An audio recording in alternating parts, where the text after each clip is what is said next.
The Mariana Trench wasn't supposed to glow. Dr. Emma Martinez stared at the quantum detection array's readout, her coffee forgotten in her hand as impossibly clean energy signatures pulsed across the holographic display. After 3 years of searching the ocean's deepest points for anomalies, she'd gotten used to false positives. Natural phenomena, equipment glitches, even the occasional bioluminescent creature. This was different. "Jack, are you seeing this?"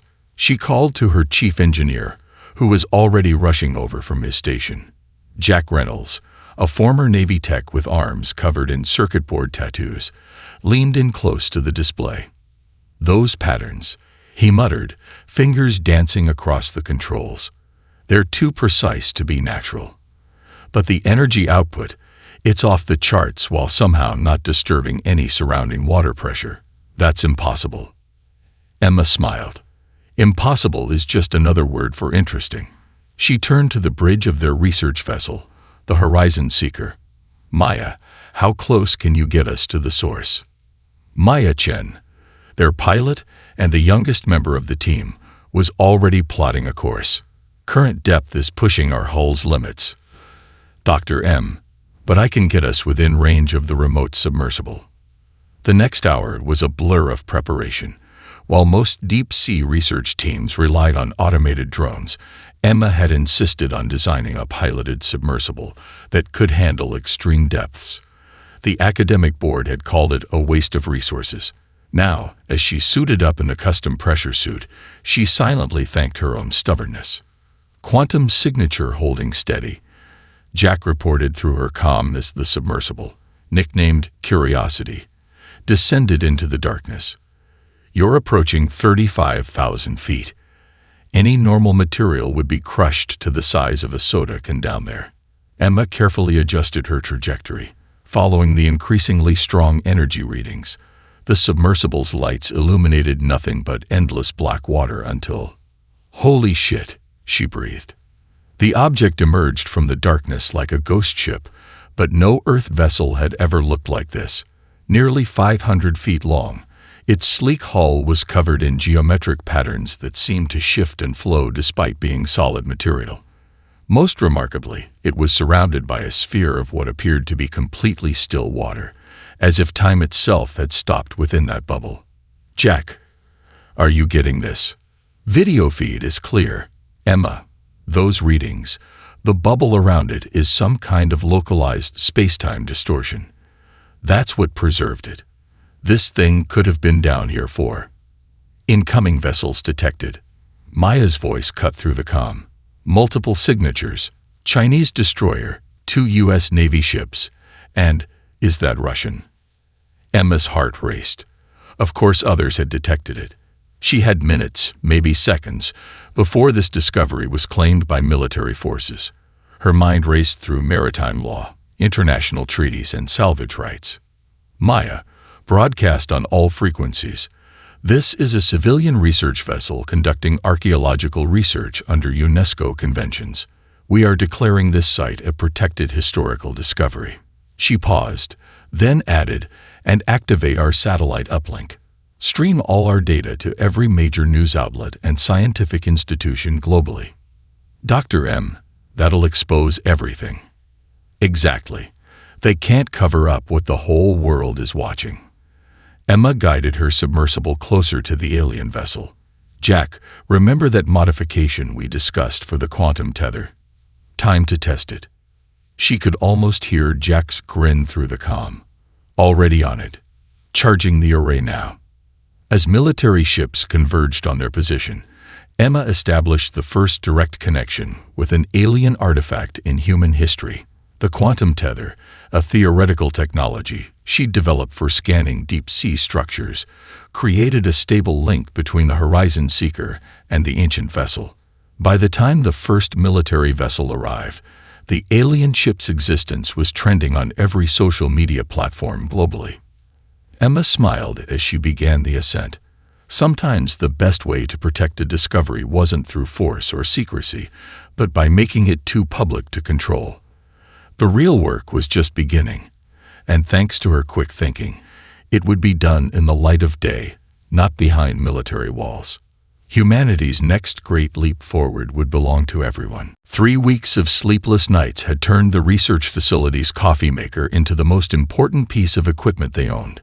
Emma stared at the holographic model of the alien ship's engine core, her 4th cup of the day growing cold beside stacks of data tablets. "They're going to pull our funding," Maya announced, bursting into the lab with her tablet displaying the latest email from the Oversight Committee. Apparently, lack of measurable progress means we're wasting resources. Emma barely looked up. They said the same thing about the quantum tether. Her fingers traced a peculiar pattern in the hologram. "Jack, can you highlight the material composition of this section?" Jack, looking equally caffeine-fueled, adjusted the display. "It's that same crystalline structure we found throughout the ship. The one that responds to electromagnetic frequencies." Emma straightened suddenly, spilling her coffee. "Maya, pull up Earth's magnetic field data for the Mariana Trench." Dr. Marcus Walsh chose that moment to walk in, his wild gray hair making him look more mad scientist than theoretical physicist. "Already ahead of you," he said, projecting his own data set alongside Emma's. "The ship's crystal matrices, they're aligned perfectly with Earth's magnetic field lines. Not just now, but they adjusted over centuries as the magnetic poles shifted." Emma's hands were shaking, and not from the coffee. "It's not incomprehensible technology. It's like looking at a language where you recognize the alphabet, but not the words." She turned to her team. "We've been approaching this all wrong. We're not looking at magic. We're looking at universal principles taken to their logical extreme." "Dr. Martinez," a stern voice interrupted from the doorway. Director Phillips, head of the Oversight Committee, stood with 2 security officers. "Your time is up. The military's research division will be taking over, effective immediately." Emma smiled, the same smile she'd worn when broadcasting the discovery to the world. "Actually, they won't." She nodded to Jack, who tapped a command into his console. The engine core hologram transformed, overlaying itself with Earth's own magnetic field patterns. "Because we just cracked their basic operating principle." The next hour was a blur of demonstrations. Emma showed how the alien crystals didn't defy physics. They worked with it on a fundamental level. The ship hadn't been preserved by some mystical force field, but by a precisely calculated interaction with Earth's own magnetic field that created a localized time dilation effect. "The aliens didn't ignore our laws of physics," Emma explained to the stunned committee. "They mastered them. And now that we understand the principle," she pressed a small crystal fragment, salvaged from the outer hull, against a magnetic probe. The crystal hummed to life, floating perfectly stable above the device. Director Phillips stared at the floating crystal. How long until you can replicate their technology?" "We won't," Emma said firmly. "At least, not exactly." She gestured to the hologram. "Their technology evolved in different gravity, different magnetic fields. Trying to copy it exactly would be like trying to fly by copying a bird's wings without understanding the principles of lift." She walked to a whiteboard covered in equations. "But now that we understand their basic principles, we can develop our own version, one that works with Earth's specific conditions." She underlined a series of numbers. "These aren't random. They're mathematical constants, the same ones we've discovered independently. The aliens just took them further than we have." Yet, Marcus was already scribbling new equations. "With this framework, Emma, we could have a working prototype in months, not years." "Not quite their technology," Emma said, watching the floating crystal spin gently. "Something better. Something that combines their understanding with human innovation." She turned to Director Phillips. "Still want to shut us down?" The director looked from the crystal to the equations to Emma's determined face. "What do you need?" Emma's smile widened. "Everything." "That's the 3rd containment field failure this week," Jack announced as emergency sprinklers doused the smoking remains of their latest test. Through the observation window, robotic arms were already clearing the debris of what had been a promising prototype. Emma watched a rival research team's latest report scroll across her tablet.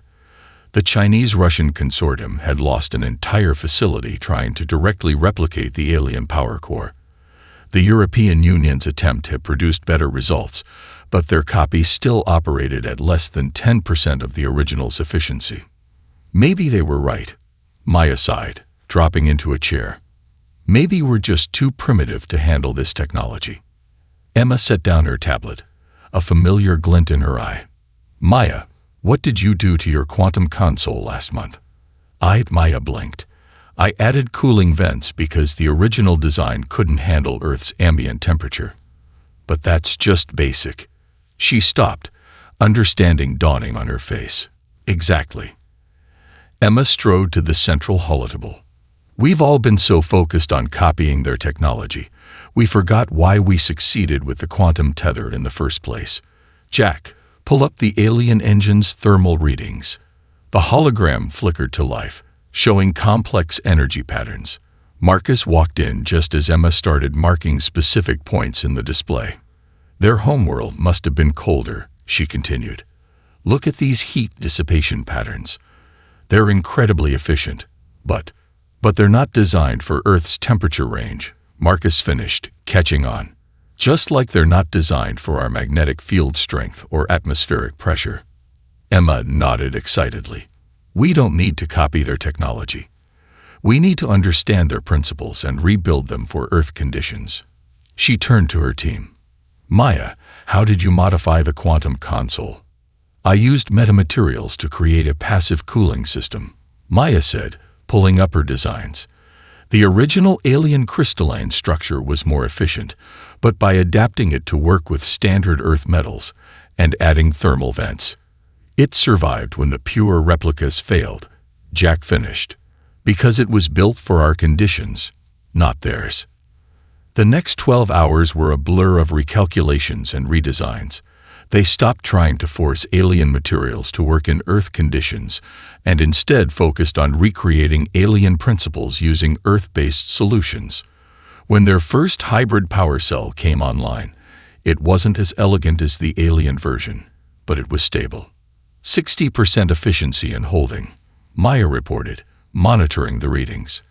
Temperature nominal. No sign of containment stress. And it's using less than half the exotic materials of a pure replica, Jack added. We could actually mass-produce these.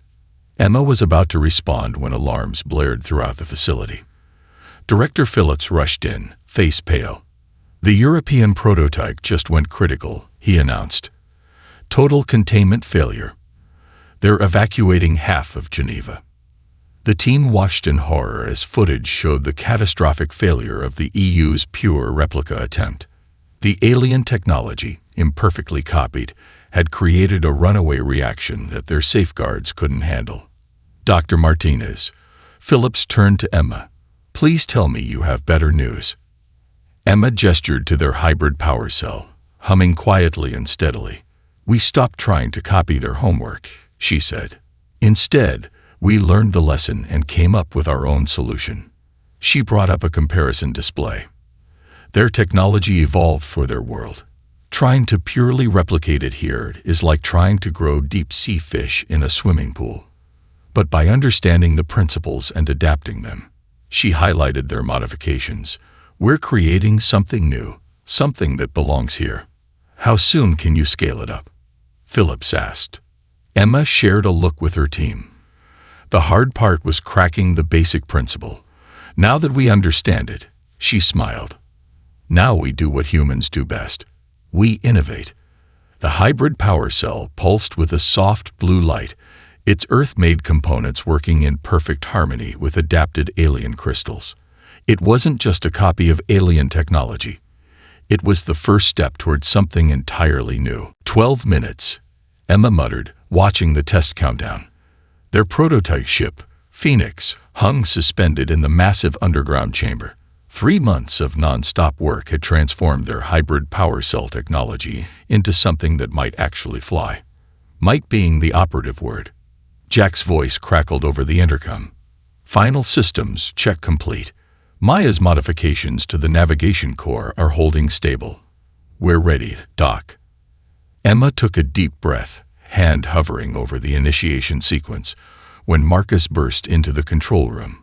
The look on his face stopped her finger millimeters from the button. "We need to abort," he gasped, tablet shaking in his hands.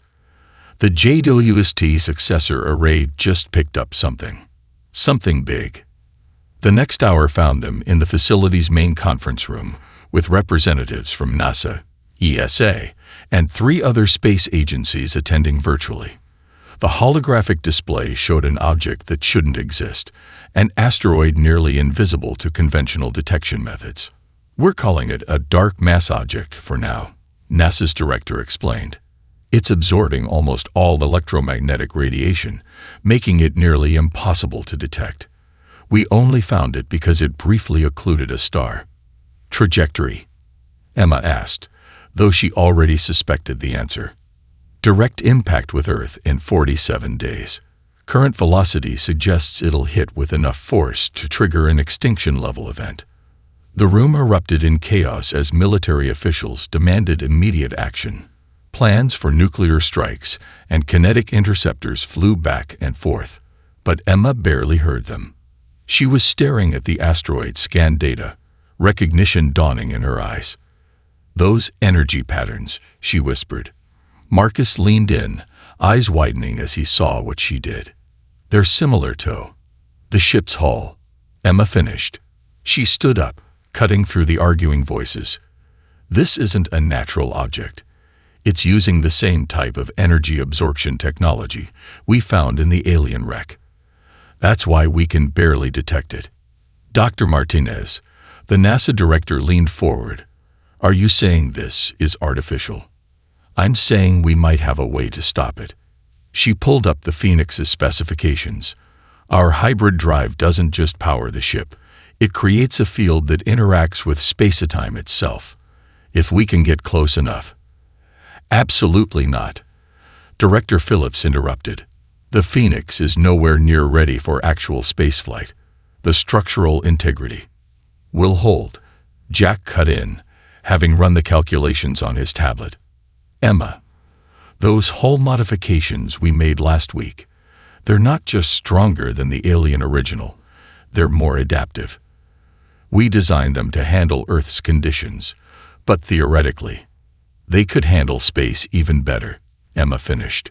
"The alien ship was built for deep space. We built ours to handle everything from sea pressure to atmosphere. It's more versatile by design. Even if the ship could fly," a general spoke up, "you'd need a crew willing to pilot an experimental vessel on a suicide mission." Emma straightened. "You've got one." The next 48 hours were a blur of preparations.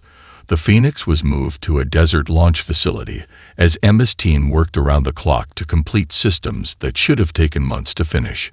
Maya discovered that their navigational system's flaws actually made it more responsive in simulated space conditions.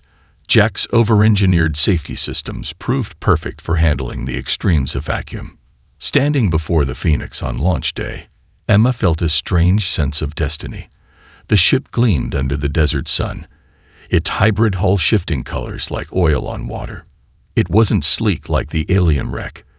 Its Earth-made components gave it a rougher, more industrial appearance, but there was beauty in its functionality, in the way human innovation had transformed alien concepts into something uniquely their own. "Final checks complete," Maya reported from inside. "We're as ready as we'll ever be." Emma took one last look at the sky where the invisible asteroid hurtled toward Earth. "Then let's go make history." The Phoenix shuddered as it broke through the atmosphere, its hybrid systems adapting to each new challenge. Emma watched the real-time diagnostics flow across her haptic display, noting how their primitive modifications were handling space better than expected. "Hull integrity at 98%, Jack reported from his station. "Hybrid drive is..." "Wait." His hands flew across the controls. "Emma, look at these readings." The ship's sensors were detecting something unprecedented. As they pushed further into space, the Phoenix's systems weren't just maintaining stability. They were improving. The hybrid crystal matrices were resonating with the vacuum of space in ways their simulations hadn't predicted. "It's like it's remembering," Maya said, watching her own readouts.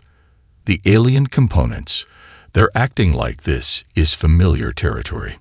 Marcus floated over to Emma's station, his face lit by holographic data streams. "The original ship," he said quietly. "We assumed it crashed in the ocean. But what if? What if it was placed there?" Emma finished, her mind racing. She pulled up the original scan data from the Mariana Trench discovery. The preservation field, the perfect alignment with Earth's magnetic field. It wasn't an accident. A sudden surge of energy pulsed through the ship's systems. Emergency alerts flashed across every screen, but instead of indicating failure, they showed something impossible. The hybrid drive was reconfiguring itself. "Systems are evolving," Jack shouted over the blaring alarms. "The Earth components are serving as some kind of template for the alien tech to adapt." Emma's fingers danced across her console, correlating data from every sensor. "It's not just adapting, it's completing itself." The alien ship wasn't a failed prototype because it was too advanced. It was unfinished. The Phoenix's hull thrummed with energy as new patterns emerged in the crystalline structures. Maya's modified navigation system suddenly displayed countless new readings, detecting energy signatures that had been invisible before. "The alien civilization," Emma continued, understanding flooding through her. "They didn't abandon the ship because it failed. They left it for us to find, to finish." "But why?" Marcus asked, staring at the transforming systems around them. A new alert caught Emma's attention. The ship's sensors had locked onto the approaching asteroid, but the readings made her breath catch. Because they knew this was coming. She brought up a side-by-side comparison of the asteroid and their own ship's energy signature. The patterns were identical, but inverted. "The wreck in the Mariana Trench," she explained. "It wasn't just a gift of technology. It was a blueprint for survival." They knew Earth would face this threat, but they also knew direct intervention would stunt our development. "So they left us a puzzle," Jack said, understanding dawning on his face. "One that could only be solved by improving on their work," Emma finished. "By combining their principles with our innovation. If we'd simply copied their technology, we'd have failed. The ship needed human adaptation to become what it was meant to be." The Phoenix's systems stabilized, but at a level far beyond their original specifications. The hybrid drive now generated a field that made their previous attempts look like crude prototypes. "Control, are you seeing this?" Maya called to Earth. "Affirmative, Phoenix." Director Phillips' voice crackled through the comm. "Your power output just jumped by a factor of 10. What did you do?" Emma watched as new interfaces emerged from the ship's systems, displays that somehow felt both alien and familiar. "We didn't do anything, Control. We just proved why they chose humanity for this task."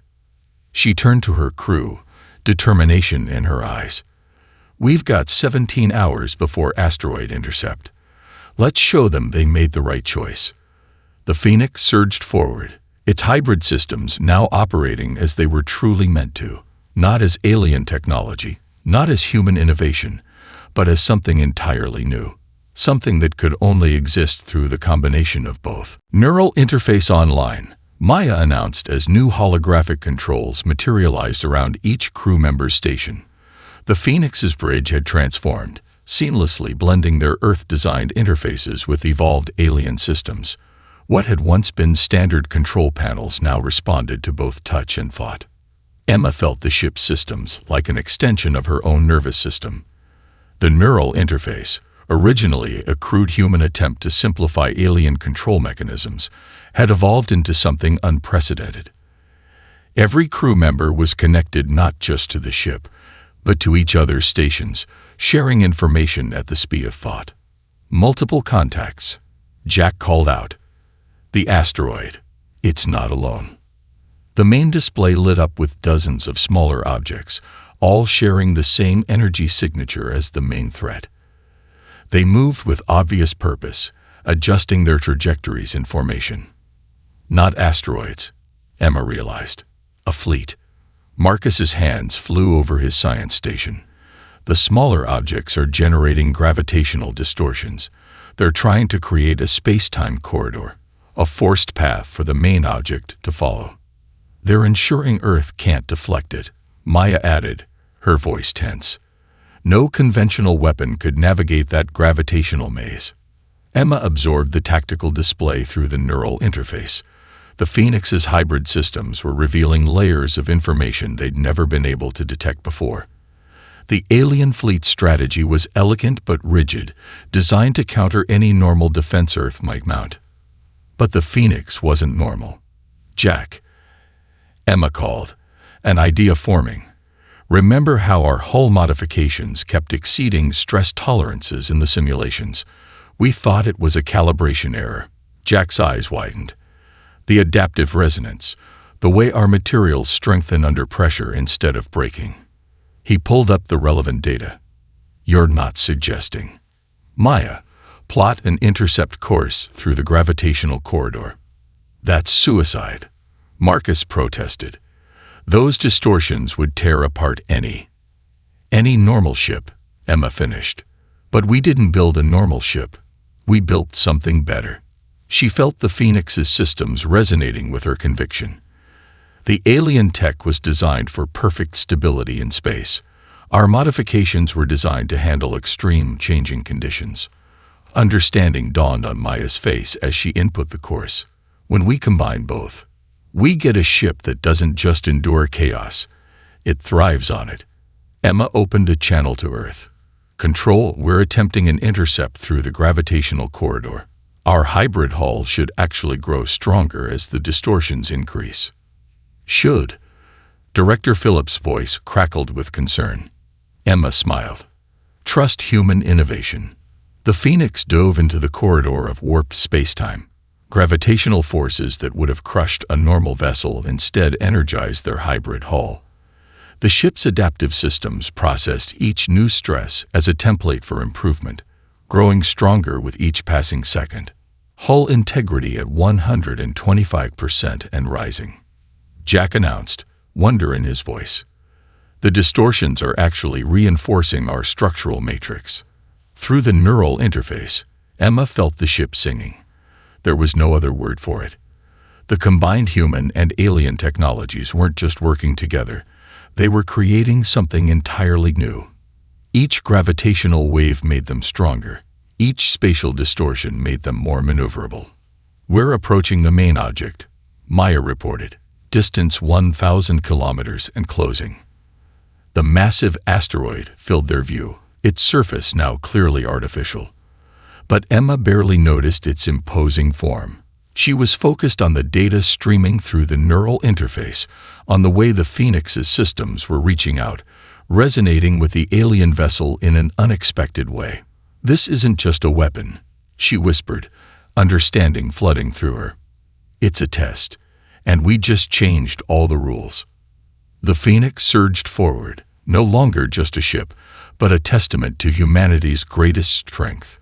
The ability to take the impossible and make it not just possible, but better than anyone could have imagined. The massive alien vessel loomed before them, its surface shifting like liquid metal. Through the Phoenix's enhanced sensors, they could now see it wasn't just one ship. It was thousands of smaller units working in perfect synchronization, forming a singular devastating weapon. Energy spike. Marcus called out. They're charging something big. A beam of concentrated dark energy erupted from the alien vessel, aimed directly at the Phoenix. But Emma had already reacted, their neural interface allowing her to move the ship before the attack even began. That's impossible, Maya gasped, checking her readings. We moved faster than their targeting system could adjust. Our reaction time is. It's not just the neural interface, Emma realized, watching the data stream through her consciousness. The hybrid systems, they're predicting attack patterns based on both alien and human combat algorithms. We're using their own technology to understand their tactics, but processing it through human intuition. The alien vessel launched another assault, this time splitting into its component ships to attack from multiple vectors. The Phoenix's crew responded as one, their merged consciousness flowing through the ship's systems. Where the alien ships moved with perfect, programmed precision, the Phoenix danced through their formation with almost organic fluidity. Their attacks, Jack observed, they're following exponentially escalating patterns. Like a training program, he was cut off as the ship shuddered under a new type of assault. Gravitational weapons, Marcus reported. They're trying to tear us apart at the atomic level. But instead of breaking under the gravitational stress, the Phoenix's hybrid hull began to glow. The very forces meant to destroy them were being absorbed, processed, and reproposed by their adaptive systems. Of course, Emma breathed, understanding flooding through the neural link. This isn't a war game. It's a final exam. Through their merged consciousness, she shared what she saw with the crew. The attack patterns weren't meant to destroy. They were meant to teach. Each escalation forced them to adapt, to innovate, to prove they could handle the power they'd been given. Maya, plot an intercept course with their central mass.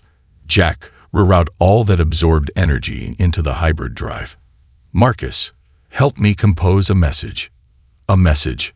Marcus asked, even as his hands moved across his console. What kind of message? One that proves we understand.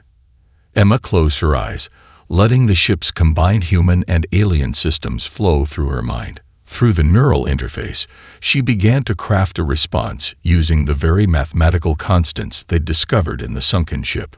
The Phoenix accelerated toward the heart of the alien vessel, broadcasting their message on all frequencies. The response was immediate. The attacking ships froze in space, their perfect formation holding still as they processed the transmission. What did you say to them? Jack asked, watching as the alien vessels began to reconfigure themselves. I showed them what we learned, Emma replied. Not just about their technology, but about why they left it for us. The sunken ship, this test, it was never about copying their achievements. It was about proving we could take them further. The alien vessels were transforming now, shifting from their weapon configuration into something else entirely. As the Phoenix approached, a massive doorway began to form in their center, radiating the same hybrid energy signature as their own ship. Control, Emma called back to Earth. Are you seeing this? Affirmative, Phoenix. Director Phillips responded, his voice filled with awe. What are we looking at? Through the neural interface, Emma sensed something vast and ancient awakening. The doorway before them wasn't just an entrance. It was a gateway to something much bigger than their solar system. We're looking at an invitation, she answered. They needed to know we were ready, not just technologically, but philosophically. Ready to not just use power, but to understand it, to improve it. The Phoenix hovered before the gateway, its hybrid systems humming in perfect harmony with the ancient machinery around them. They had done more than pass a test. They had proven that humanity's greatest strength wasn't in its ability to acquire power, but in its drive to understand, adapt, and improve upon it. Well, Maya said, a smile in her voice, shall we knock? The gateway pulsed with possibilities as the Phoenix crossed its threshold. Through their neural interface, the crew experienced the transition as a cascade of sensations, like diving into an ocean of pure knowledge. When reality stabilized, they found themselves in a vast chamber that defied Earth's understanding of space and time. Multiple contacts, Jack announced, but his voice was filled with wonder rather than worry. Hundreds, thousands of structures. Some of them are bigger than Earth's moon. They were looking at a network of ancient stations, each one resonating with the same hybrid energy signature as the Phoenix. But these weren't just space stations. They were libraries, laboratories, and launching points to the stars. Welcome, inheritors, a voice echoed through their neural interface, somehow communicating in perfect English, while simultaneously transmitting pure concepts and emotions. You have exceeded our highest expectations. Through their shared consciousness, the crew witnessed the history of their mysterious benefactors. The predecessors, as they called themselves, had seeded thousands of worlds with similar tests, hoping to find civilizations worthy of their legacy. Most species had failed, either by destroying themselves in pursuit of power or by becoming so dependent on copied technology that they lost their innovative spirit. But humanity, the voice continued, you did something unprecedented. You didn't just use our gift. You improved upon it. You made it your own. The Phoenix's systems interfaced with the ancient network, revealing the true scope of their achievement. The hybrid technology they'd created wasn't just an improvement on alien science. It was the next evolutionary step, one the predecessors themselves hadn't foreseen. Your neural interface, Emma realized, understanding flowing through her. It's so much more elegant than the original design. We thought we were simplifying it because we couldn't replicate its complexity. But in doing so, you created something new, the voice confirmed. Something that bridges the gap between organic intuition and digital precision. Your hybrid drive doesn't just power your ship. It represents a fundamental breakthrough in understanding the relationship between consciousness and reality. Marcus was already processing the scientific implications. The way we adapted the technology for Earth's conditions, we accidentally solved problems the predecessors had struggled with for millennia. Our limitations became our strengths. Through the neural link, Emma felt the pride and excitement of her crew mixing with the ancient wisdom surrounding them. So what happens now? She asked. Now, the voice replied, you take your place among the stars. Not as our successors, but as innovators in your own right. The network is yours to explore, to understand, and most importantly, to improve upon. The chamber shifted, revealing corridors of light stretching into infinity. Each path led to different alien civilizations, different challenges, different opportunities for humanity to grow and learn. Control, Emma called back to Earth, her voice thick with emotion. Are you getting all this? Every bit, Director Phillips responded. The UN Security Council is already convening. They're calling it the dawn of human innovation. Emma smiled, feeling the perfect fusion of human spirit and advanced technology humming through the Phoenix's systems. Tell them this isn't an ending. It's a beginning. The predecessor's voice resonated one final time through their neural interface. The gateway network is now open to Earth. Use it wisely, inheritors. Show us what humanity will create next. As the Phoenix prepared to return home, Emma looked at her crew. At Jack's inspired grin, Maya's tears of joy, Marcus's expression of unlimited scientific possibility. They had done more than save Earth. They had proven that humanity's greatest strength wasn't in its ability to copy or conquer, but in its drive to understand, adapt, and improve. The ship turned toward home, its hybrid systems humming with potential. Behind them lay the gateway to the stars, and before them, Earth waited to hear how humanity had not just passed an alien test, but had rewritten the rules entirely. They hadn't just inherited the future. They had earned the right to shape it. And they were just getting started. End.